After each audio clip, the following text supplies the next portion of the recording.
लड़की यह देखकर हैरान रह गई कि जो झील अभी तक बिल्कुल शांत थी, वहाँ अचानक छोटी छोटी मछलियों का झुंड इकट्ठा हो गया। वे मछलियाँ उसकी उंगलियों से चिपकने लगीं। अगले ही पल किसी ने उसका हाथ कसकर पकड़ लिया। वह जितना भी छटपटाई, हाथ छुड़ा नहीं पाई। उल्टा वह जितना गहराई में जाती गई, उतना ही लगने लगा कि कोई शक्ति उसे निगल लेने वाली है। तभी पानी में मौजूद मछलियाँ धीरे धीरे एक मानव हाथ में बदलने लगीं। सुनहरी मछली को लगा कि अब सब खत्म हो गया है, लेकिन उस हाथ ने लड़की को नुकसान नहीं पहुंचाया, बल्कि उसे थामे रखा जैसे कोई सुरक्षा दे रहा हो। सुनहरी मछली ने घबराकर अपने साथियों से मदद मांगी, मगर यह दृश्य देखकर सभी डर गए। कोई भी पास आने की हिम्मत नहीं कर पाया। बचाने की तो बात ही दूर थी। मजबूर होकर सुनहरी मछली ने साहस जुटाया और जोर लगाकर लड़की को बाहर खींचने की कोशिश की। जब वे किनारे पहुंचे तो उसने देखा कि मछली असल में एक सुंदर स्त्री की आत्मा द्वारा खींची जा रही थी। उस स्त्री ने सुनहरी मछली को धन्यवाद दिया और फिर वह सुनहरी धूल में बदल गई। इस तरह शापित लड़की आखिरकार मुक्त हो गई। लेकिन इससे पहले कि सुनहरी मछली संभल पाती, जंगल की दूसरी ओर से एक विशाल प्राणी निकलकर उसकी ओर दौड़ा।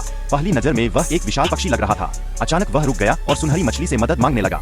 वह भी एक शाप से पीड़ित था, ऐसा शाप जो केवल सुनहरी मछली के स्पर्श से ही टूट सकता था। जैसे ही सुनहरी मछली शाप तोड़ने ही वाली थी, तभी एक अनजान प्रेमी वहां आ पहुंचा। उसने बिना कुछ समझे तलवार से विशाल पक्षी के सीने पर घातक वार कर दिया। उसे लगा यह एक आदर्श नायक की हीरो रेस्क्यू है, लेकिन हकीकत में यह एक भयानक भूल थी। उस प्रेमी की जल्दबाजी के कारण विशाल पक्षी को नया जीवन मिलने का अवसर खो गया और उसी क्षण सुनहरी मछली को एहसास हुआ कि वह न तो साधारण मछली को छू रही थी, नहीं किसी उड़ते हुए पक्षी को, बल्कि वह निषिद्ध आत्माओं की जीवित आत्मा को मुक्त कर रही थी।